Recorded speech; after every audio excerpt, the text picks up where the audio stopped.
우리 삶을 주관하시는 참 좋으신 아버지 하나님, 오늘 이 새벽 시간에도 우리들에게 믿음 허락하여 주심으로 예배 자리에 인도하신 것 감사합니다. 주님 부르시는 마지막 그 순간까지 우리의 삶 가운데서 늘 찬양이 끊이지 않기를 원합니다. 비록 삶은 우리를 힘들게 할지라도 그 가운데서 주님의 사랑과 주님의 은혜로 평강을 누리게 하시고 그 가운데서 나만 생각하는 것이 아니라 이웃까지도 생각할 수 있는 여유 있는 마음을 갖도록 은혜 허락하여 주옵소서. 기도할 때마다 응답해 주시는 그 하나님을 믿고 그 하나님의 아들 예수 그리스도의 이름으로 기도하옵나이다. 아멘. 출애굽기 21장입니다.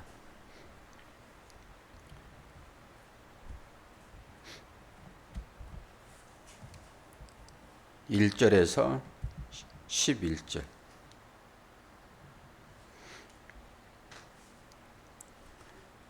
내가 백성 앞에 세울 법규는 이러하니라.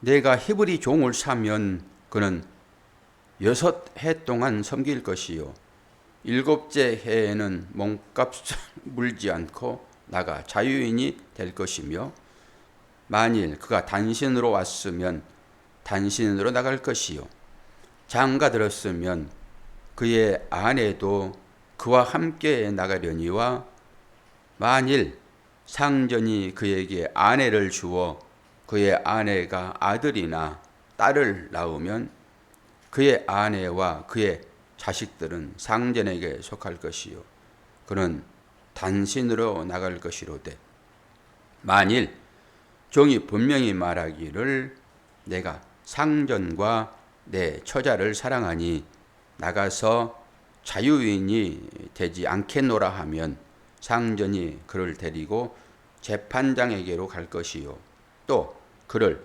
문이나 문설주 앞으로 데리고 가서 그곳에다가 송곳으로 그의 길을 뚫을 것이라. 그는 정신토록 그 상전을 섬기리라. 사람이 자기의 딸을 여종으로 팔았으면 그는 남종같이 나오지 못할지며 만일 상전이 그를 기뻐하지 아니하여 상관하지 아니하면 그를 속량하게 할 것이나 상전이 그 여자를 속인 것이 되었으니 외국인에게는 팔지 못할 것이요 만일 그를 자기 아들에게 주기로 하였으면 그를 딸같이 대우할 것이요 만일 상전이 다른 여자에게 장가 들지라도 그 여자의 음식과 의복과 동침하는 것은 끊지 말 것이요 그가 이 세 가지를 시행하지 아니하면 여자는 속전을 내지 않고 거저 나가게 할 것이니라. 아멘. 아주 이제 자세한 법이 주어집니다. 십계명은 10개로 뭉쳐서 줬지만은 지금부터는 세세하게 사람들이 살아갈 때 필요한 모든 것들을 한눈에 그냥 읽어보면 알 수 있도록 이렇게 법이 주어집니다. 이게 이제 613가지가 되거든요. 이런 세세한 율법이. 요걸 이제 다 지키면 됩니다. 모든 일상 가운데서 행해지는, 나타나는 그 일들을 해결할 수 있는, 그리고 이것을 더 잘게 잘라가지고 유대인들은 지켰어요. 사람들이 삶이 복잡하잖아요. 복잡할수록 해석을 해야 되니까 거기에 따라서 모든 것들이 그렇게 되지요. 탈무드가 그런 것입니다. 별도로 이제 해석을 하는 거죠. 탈무드 보게 되면은 우리가 참고할 만한 구절들이 엄청나게 많이 있습니다. 이게 이제 결의법이라고 얘기를 하는데요. 상대가 이렇게 했으면은 너도 이렇게 하라 이런 거잖아요. 이러이러한 것은 이렇게 정의되었으니 이렇게 꼭 해야 돼. 이걸 결의법이라고 얘기합니다. 결의법. 그러니까 이 법전만 보면은 일상사에 나타나는 모든 일들을 다 해결할 수가 있습니다. 이 모세가 이 법을 받기 전에는 이스라엘 백성들이 그 모세가 쉬지 못하도록 문제가 생길 때마다 찾아왔잖아요. 결론을 내려달라고. 그러니까 장인 이드로가 너 그래가지고 안 되겠다. 그래서 100부장, 50부장, 10부장을 세워서 일을 돕도록 그렇게 한 것입니다. 그런데 이제는 뭐 세세하게 이 법이 주어져 있기 때문에 이 법대로 그냥 사람들이 읽으면서 서로 간에 이해를 구하고 이 법에 근거하여 따지면 됐었어요. 이제는 이제 법이 그만큼 중요하잖아요. 근데 오늘 히브리 이제 노예법이라 히브리 노예법 종에 관한 것이야. 종. 언제부터 이 길을 뚫었는지 지금도 길을 뚫잖아요. 그 옛날에도 이게 지금 언제 쓰여졌을까요? 이 성경이 당연히 모세가 받았으니까 모세 5경을 썼잖아요. 창세기, 출애굽기, 레위기, 민수기, 신명기 이게 모세 5경이잖아요. 그럼 언제 쓰여졌을까요? 모세는 사모님 몇 년도 사람이라고 그랬어요? 1500년도 사람. 열로 얘기를 해야지. 아브라함은 2000년 사람. 그러니까 1500년도에 써진 거예요. 이 성경이. 창세기, 출애굽기 이것이. 그런데 그때 이제 기록됐다 하여 그 전에는 하나님 말씀이 없었냐? 그러지 않잖아요. 갈라디아서 또 바울이 이런 얘기를 하지요. 갈라디아서 3장 17절 내가 이것을 말하노니 하나님께서 미리 정하신 언약을 430년 후에 새긴 율법이 폐기하지 못하고 그런 거잖아요. 아담 때부터 법이 주어져 있잖아요. 아브라함 때부터 법이 주어지잖아요. 그런데 지금 아브라함과 헷볼 언약을 통해 가지고 너희들이 애굽에서 430년 있을 것이다. 그리고 이제 그때 나오잖아요. 그래 가지고 이 계명을 받은 것이니까 야 하나님의 언약은 벌써부터 있었어. 근데 그 언약을 깡그리 무시해버리고 이 율법으로 그 법을 덮어버릴 수 없다. 이런 거잖아요, 지금. 오늘은 이제 히브리 종에 대한 법이니까 6년 동안 그 당시에는 이제 삶이 어려우니까 처음에는 이제 가축을 팔고 그리고 농지를 팔고 정 안 되면은 자녀를 팔고 그리고 마지막에는 자신까지 팔았다니까요. 우리가 봤잖아요. 그 요셉에게 다 팔잖아요. 요셉은 물론 뭐 애굽의 총리니까 자신까지 다 팔잖아요. 이제 가난은 임금도 해결을 못 한다고 그러잖아요. 그러니까 다 파는 거예요. 그때 이제 그래도 이 법으로 규정된 것이 6년 동안에는 네가 사서 종을 잘 부려야 돼. 그러나 7년이 되면 그냥 보내라 이런 거잖아요, 지금.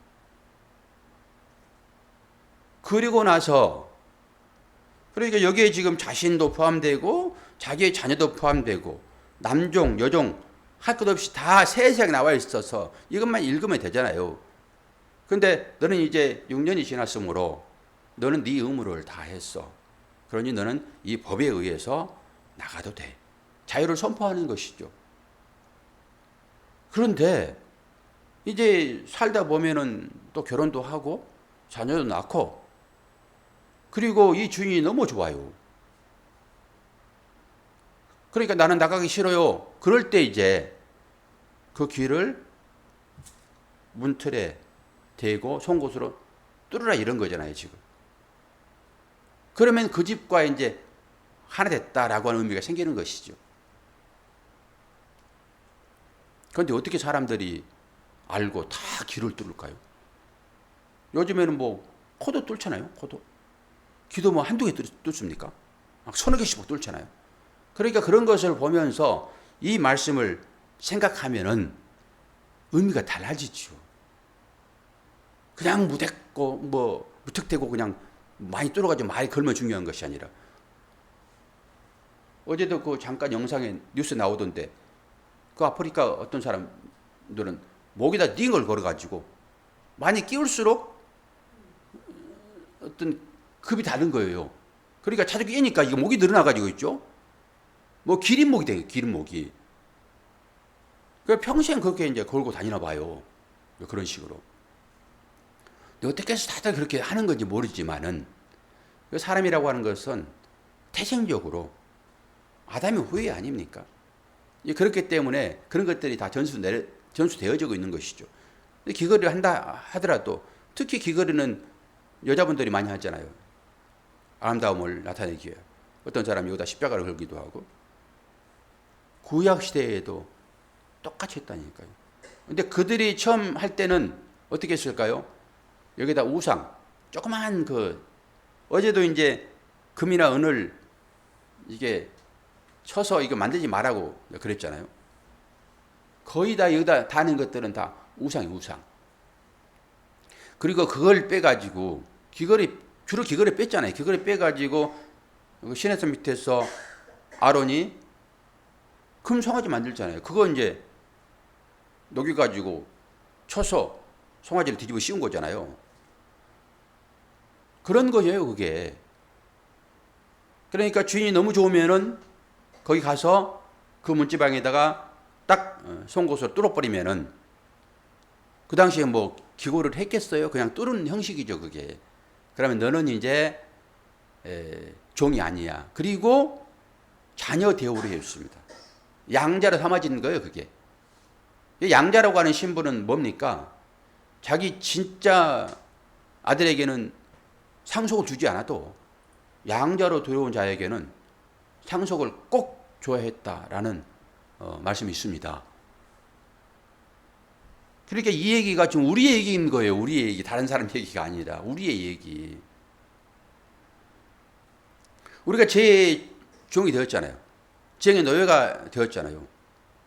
그런데 그 아버지의 아들로 인해 가지고 그 아버지의 나라의 상속자로 우리가 거기 들어가는 거예요. 지금도 여기에 들어가지 아니하고 살아가는 사람들이 얼마나 많이 있습니까? 우리는 이제 그 주인의 그 문설주에 그 문지방에 이 기가 같이 떨어진 자 되었다고 우리는 이제. 그래서 그분의 종이 된 거예요. 이 신분을 우리가 여기서 이걸 봐야지 일반적으로 그냥 어떤 삶의 어떤 법으로 봐서 지키면 안 된단 말이에요. 지금 누구 얘기를 하고 있어요? 우리의 얘기를 하고 있단 말이에요. 법이라고 하는 것은 그렇게 중요해요. 이 법에 물어보는 거죠. 법이 뭐라고 말하고 있는지. 지금 국민의힘이 상당히 복잡하잖아요. 그것도 지금 여러 가지 해석에 따라 달라지는 거거든요.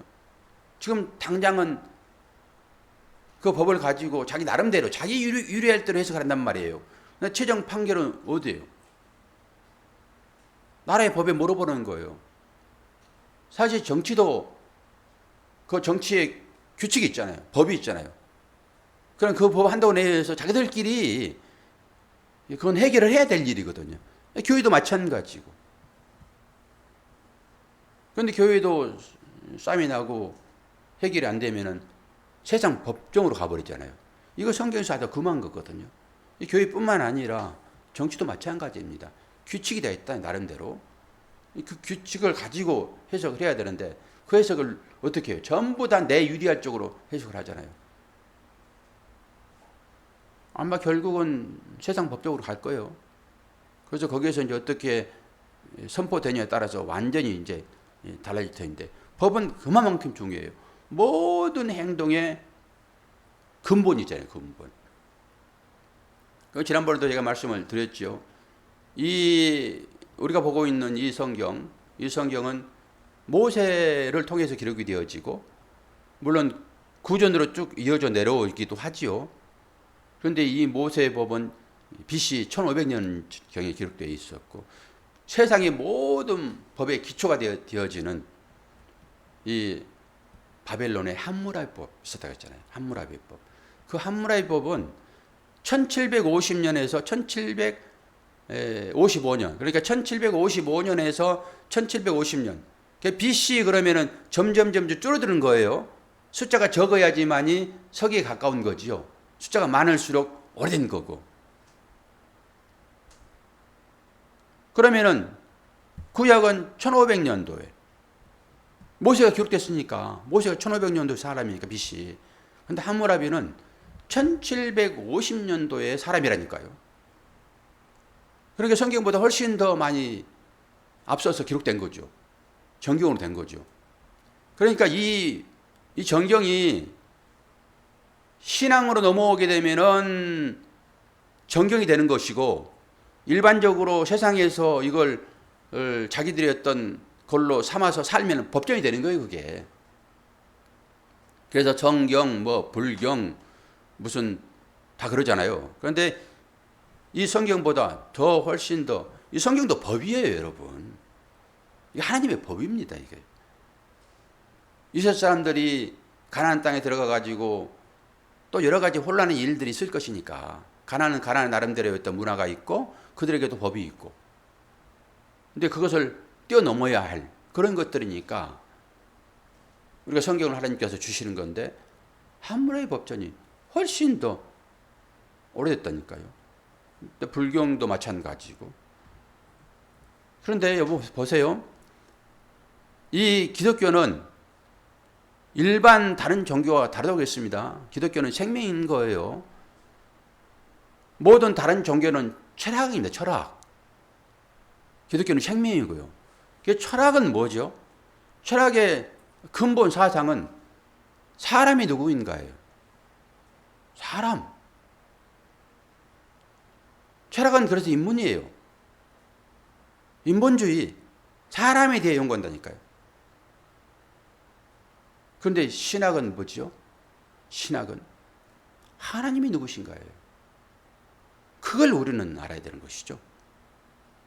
모든 법전, 종교는 전부 다 철학입니다. 그렇게 여러분은 인식을 하십시오. 그리고 그 철학은 내가 누구인가? 그저 찾아가는 거예요. 내가 누구인가?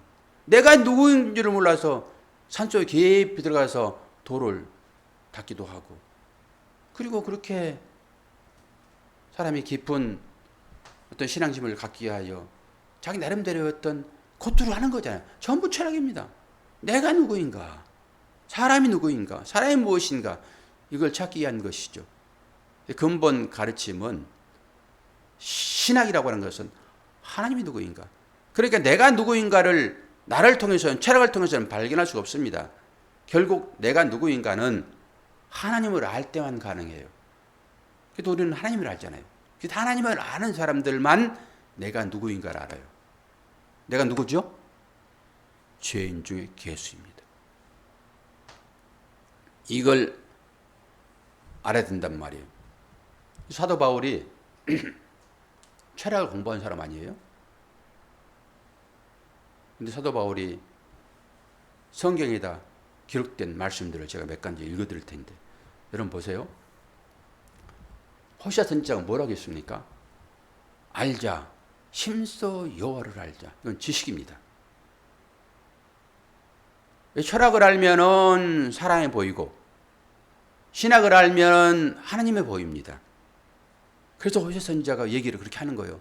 알자, 힘써 여호와를 알자. 우리가 이 시간에 지금 그걸 보는 거 아닙니까?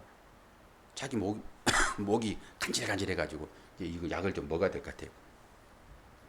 사도 바울이 이런 말씀을 했어요. 빌립보서 3장 8절 보면은 그리스도를 아는 지식이 가장 고상하다. 사도 바울은 철학자입니다. 철학을 공부한 사람이에요. 그리고 요한복음 8장 32절 보면은 진리를 알지니 진리가 너희를 자유케 하리라. 요한복음 17장 3절 영생은 곧 유일하신 하나님과 그의 보내신 자 예수 그리스도를 뭐 하는 거라고요? 아는 거라고요. 예수 그리스도를 알지 못해 가지고는 내가 누구인지를 모르는 것이죠. 예수 그리스도가 누구예요? 하나님이잖아요, 하나님. 그래서 로마서 1장에 보게 되면은 다른 복음이 나와요. 다른 복음. 철학이 다른 복음입니다. 인간을 향한 글이잖아요. 인간을 향한 사상들이잖아요. 이것이 다른 복음입니다. 그래서 성경은 이것을 율법이라고 얘기를 해요. 이 모든 사물을 통해서 하나님은 당신을 계시하신단 말이에요. 사물뿐만이 아니죠. 성전을 보고 하나님을 알듯, 예수님을 보고 하나님을 알듯, 모든 상황들을 보고 하나님의 마음을 알듯, 이것은 뭐예요? 우리에게 율법으로 주어진 거라니까요. 그런데 이 율법을 그냥 지켜버리면은 이건 철학이에요, 철학. 그래서 이걸 뚫고 들어가서 그 안에 담겨 있는 뜻이 무엇인지를 볼 수 있어야 돼요. 요즘 회자되고 있는 말이 절충주의입니다. 절충주의. 정치에서도 이건 참으로 중요합니다. 이건 정치에서 하는 거예요. 절충을 하는 거죠. 사람마다 다 개성이 있잖아요. 다 다릅니다, 여러분. 같은 사람 한 사람도 없습니다. 같다라고 하는 것은, 같다 틀리다라고 하는 것은 생각을 얘기하는 거예요. 사람 모양을 얘기하는 것이 아니라 생각은 다 다르거든요. 그래서 당마다 다르고 당 속에서도 계파마다 다르고 다 달라요. 그런데 여기서 그 사람들이 하나를 유지할 수 있는 것은 절충하는 것입니다. 절충하는 건 뭐죠? 다른 것은 배제하고 같은 것들끼리만 모아가지고 하는 거예요. 그래서 공동 이익을 찾습니다. 종교에도 여러분 이 절충주의가 들어와요. 이게 보편 구원론에 속한 것입니다. 절충주의. 기독교는 그렇게 하면 안 되는 거예요. 그래서 가톨릭이나 불교나 뭐 원불교나 일반 그 종단들 대표들이 다 모여가지고 교황을 썼을 때 모든 종교의 대표는 다 나오시오. 그러면서 선을 각자마다 다 선이 있으므로 이 선을 통해서 구원받을 수 있습니다. 교리는 다 달라요. 그런데 같은 것들끼리 모아가지고 여기에도 구원이 있습니다 라고 하는 게 절충주의예요. 기독교는 그러지 않습니다. 성경은 분명하게 가르침을 주시는데 다른 것으로는 구원을 얻을 수 없다라고 얘기를 해요. 로마서 1장 17절. 복음에는 하나님의 의가 나타나서 믿음으로 믿음에 이르게 하나니 기록된 바 오직 의인은 믿음으로 말미암아 살리라 함과 같으니라. 예수 그리스도 외에는 구원의 길이 없어요. 그래서 그렇게 예수 그리스도를 찾는 것입니다. 그러니까 이런 것들을 우리가 잘 알아야 되는 거예요. 세상 사람들이 추구하는 그 선한 양심, 이건 모든 종교에 다 들어있다니까요. 여기 나와 있는, 출애굽기에 나와 있는 이 613가지의 이 모든 가르침도 함무라비 법전에 비하면 비슷비슷해요, 다. 사람들에게 주어지는 거잖아요, 당연히. 어떤 종교든지 다 똑같죠. 그 사람에게 주어지는 것이니까. 성경도 마찬가지죠. 이 성경도 이스라엘 백성들에게 주어지는 거잖아요, 사람에게. 그런데 함무라비 법전이나 다른 불교의 뭐 법전이나 다 인간을 이롭게 하는 거잖아요, 결국. 그런데 성경은 그걸 통해서 하나님의 마음이 거기 있다니까요. 모든 종교들은 내가 우주입니다. 불교 중심도 마찬가지예요. 불교는 모든 일반 종교들을 집대성한 게 불교예요, 여러분. 결국 나예요, 나. 내가 우주의 중심이라니까요. 전부 나를 중심으로 해가 다 돌아가요, 우주가. 불교를 조금 공부해 보면 그런 것들이 보여요. 야, 이런 것들이 아주 성경과 아주 비슷하구나. 그러니까 여기에 이제 잘못되면 혹 해가지고 절충주의가 나오는 거예요. 그럼 너나 나나 다 그런 식으로 산에 오를 수 있지. 우리 좋은 것만 뽑아가지고 같이 어깨동무하자. 이러면 세상 사람들은 박수를 칩니다. 와, 저 깨어있는 종교네. 그렇게 하는 것이에요. 우리는 절대 그런 부분과 타협할 수 없습니다. 결합하지 않아야 돼요. 우리는 오직 예수 그리스도, 이분 한 분의 가르침만을 따르는 것입니다. 이분의 가르침은 어떤 거지요? 네 자신을 부인하고 네 십자가를 지고 나를 쫓을 것이니라. 절대 대항하지 않습니다. 폭력을 쓰지 않습니다. 섬기는 자리로 내려가는 것입니다. 자기를 죽여서 상대를 살리는 것으로 갑니다. 나를 비워서 상대를 채워주는 것으로 갑니다. 이게 주님의 가르침이에요. 그러니까 신앙생활을 하는 것이 결코 만만치 않다라고 하는 것을 여러분 볼 수 있어야 돼요. 오늘 히브리 종에 대한 법, 이것은 결의법이라 해가지고 꼭 이렇게 해야 된다라고 하는 그런 가르침이에요. 그러니까 이걸 통해 가지고 여기에서도 사랑이 나와야 되는 거죠. 사랑이. 그리고 우리가 그 아버지의 집에 기가 뚫린 자 되었다라고 하는 이 사실만 인식하세요.